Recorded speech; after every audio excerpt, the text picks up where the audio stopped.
दोस्तों, हमारे देश के सबसे पहले विधि एवं कानून मंत्री बनने वाले बाबा साहेब भीमराव अंबेडकर को तो आप सब जानते ही होंगे कि उन्होंने किस तरह बचपन से ही दलित होने का अपमान सहा, परंतु फिर भी वह संघर्ष करते रहे और अपना अस्तित्व बनाए हुए आगे पढ़ाई कर संविधान निर्माण कर पूरे देश को यह बता दिया कि व्यक्ति की प्रतिभा महत्वपूर्ण होती है, न कि उसकी जाति।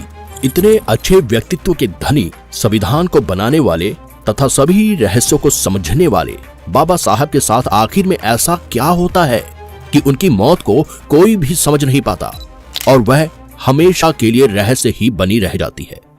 हालांकि उनकी दूसरी पत्नी सविता अंबेडकर पर बाबा साहब की हत्या के आरोप भी लगाए गए, लेकिन उसका भी कुछ निष्कर्ष नहीं निकला। तो आइए इस वीडियो में हम इन्हीं सब रहस्यों को समझने की कोशिश करते हैं। दोस्तों, बाबा साहब का जन्म 14 अप्रैल 1891 को मध्य प्रदेश के इंदौर जिले के महू नगर में हुआ था। आपको बता दें कि उनका पूरा नाम भीमराव रामजी अंबेडकर था। यह मराठी परिवार से संबंधित थे। उन्होंने अपनी प्रारंभिक शिक्षा मुंबई में पूरी की और उसके बाद हायर स्टडीज के लिए वो लंदन चले गए। आपको जानकर आश्चर्य होगा कि उन्होंने न केवल एक बल्कि 4 पीएचडी डिग्रियां हासिल की, जिसके बाद वो भारत में आकर अपने कानूनी संबंधी कार्यों से जुड़ गए। वे दलितों का दर्द समझते थे, इसीलिए उन्होंने अपना पूरा जीवन दलितों के उत्थान के लिए ही समर्पित कर दिया। आगे चलकर समानता के लिए आरक्षण व्यवस्था पर भी इन्हीं के द्वारा ही जोर दिया गया था। उनका कहना था कि जब तक आप सामाजिक स्वतंत्रता हासिल नहीं कर लेते, तब तक कानून आपको जो भी स्वतंत्रता देता है वो आपके किसी भी काम का नहीं। आपको बता दें कि बाबा साहब को डायबिटीज, ब्लड प्रेशर, न्यूट्राइटिस, आर्थराइटिस जैसी लाइलाज बीमारियां थी, जिसके कारण उनका सफर बहुत मुश्किल रहा था और शरीर भी बेहद कमजोर हो गया था। यहाँ तक कि आर्थराइटिस के कारण वो कई रातों तक बिस्तर पर दर्द से परेशान रहते थे। बाबा साहब की पहली पत्नी रमाबाई का लंबी बीमारी के चलते सन 1935 में निधन हो गया था, जिसके बाद वे बहुत अकेले पड़ गए थे। बाबा साहब का बेटा भी मुंबई में रहने लगा था और अन्य लड़कों के जैसे ही वह भी कभी कभार ही अपने पिता को देखने आता था।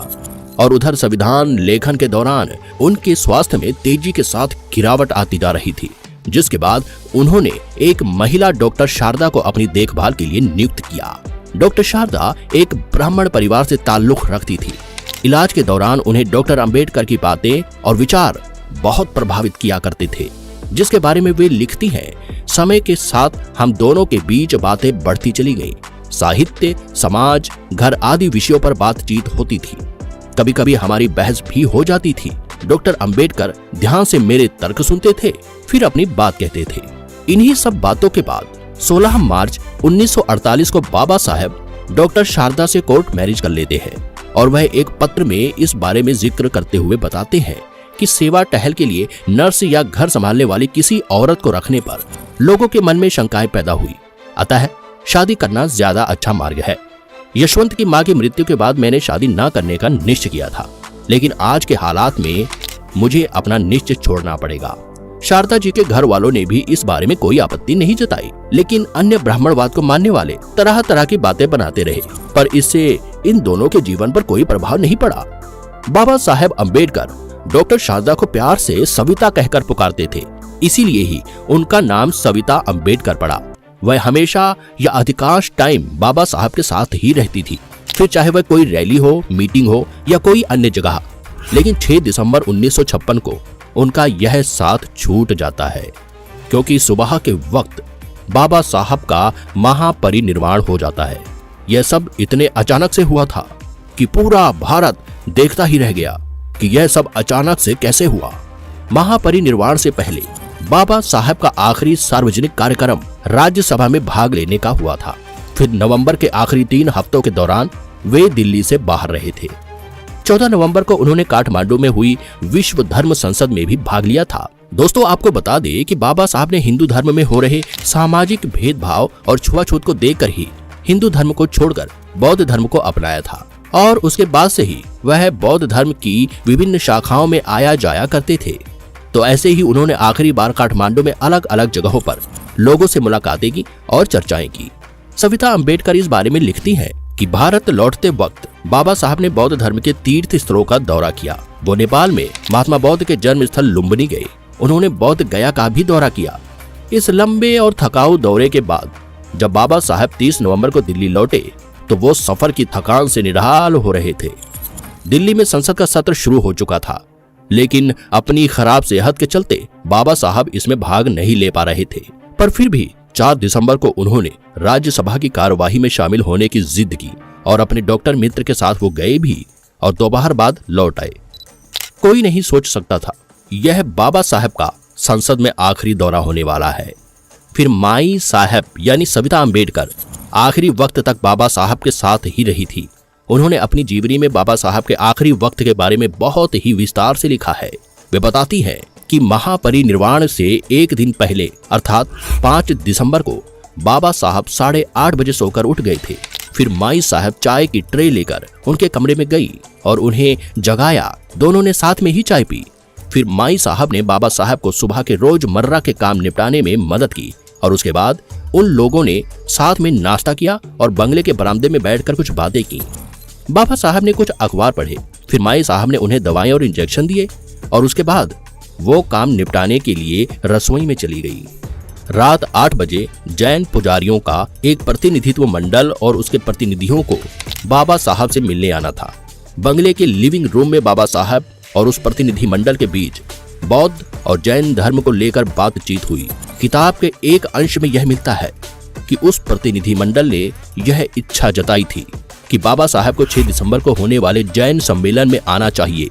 साथ ही यह अपील भी की थी कि बाबा साहब वहां आकर जैन धर्म के भिक्षुओं से बातचीत करें ताकि बौद्ध और जैन धर्म में एकता कायम हो सके।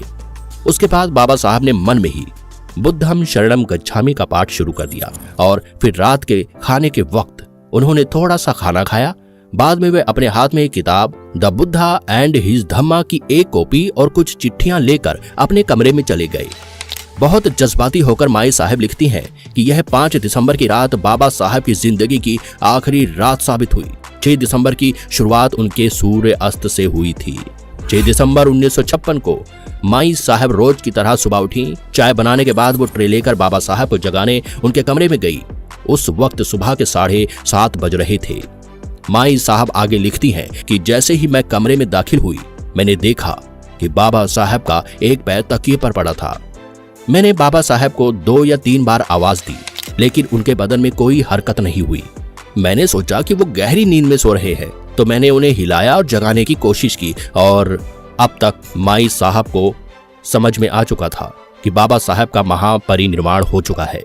जिसके बाद वह रोने लगी और रोते रोते ही उन्होंने अन्य सहयोगियों को फोन लगाया। फिर बाबा साहब के पार्थिव शरीर को मुंबई ले जाया गया, जहां पर पूरी मुंबई बाबा साहब के अंतिम संस्कार की गवाह बनी।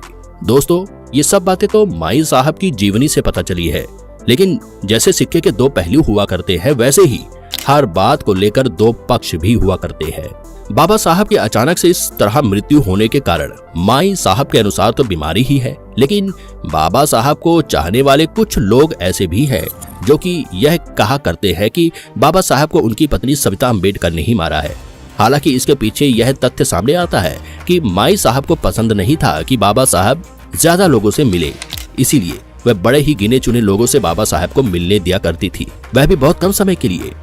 तो ऐसे बाबा साहब से ना मिलने वाले लोगों का एक समूह माई साहब के प्रति द्वेष की भावना रखने लगा था और इसका ही परिणाम निकला कि बाबा साहब की अचानक मृत्यु होने पर वे सभी लोग माई साहब को ही इन सब का दोषी बताने लगे। हालांकि इन सब विवादों के कारण ही तत्कालीन प्रधानमंत्री जवाहरलाल नेहरू ने उस समय एक बैठक बुलाई और बाबा साहब की मृत्यु की जांच करने के आदेश भी दिए, लेकिन अंत में इसका कोई भी निष्कर्ष नहीं निकल पाया। परंतु यह जरूर सिद्ध हो गया कि बाबा साहब की मौत की वजह सविता अंबेडकर नहीं थी और आज तक यह बात बहस ही बनी हुई है कि आखिर बाबा साहब की मृत्यु कैसे हुई। इस पर बहुत सी आरटीआई भी दाखिल हो चुकी है, पर सरकार द्वारा अंत में कोई भी निष्कर्ष नहीं निकाला जा सका। दोस्तों, बाबा साहब की मृत्यु के बाद सभी दलित आदिवासी खुद को अकेला सा महसूस करने लगे थे, क्योंकि अब उनके हितों के लिए आवाज उठाने वाला कोई भी नहीं था। बाबा साहब ने अपने अनुयायियों को 3 संदेश भी दिए थे: शिक्षित बनो, संगठित रहो, संघर्ष करो। दोस्तों, बाबा साहब की मृत्यु कैसे हुई होगी, इस पर आपके क्या विचार है, कमेंट करके जरूर बताएं। वीडियो को लाइक और चैनल को सब्सक्राइब जरूर करें। Thanks for watching.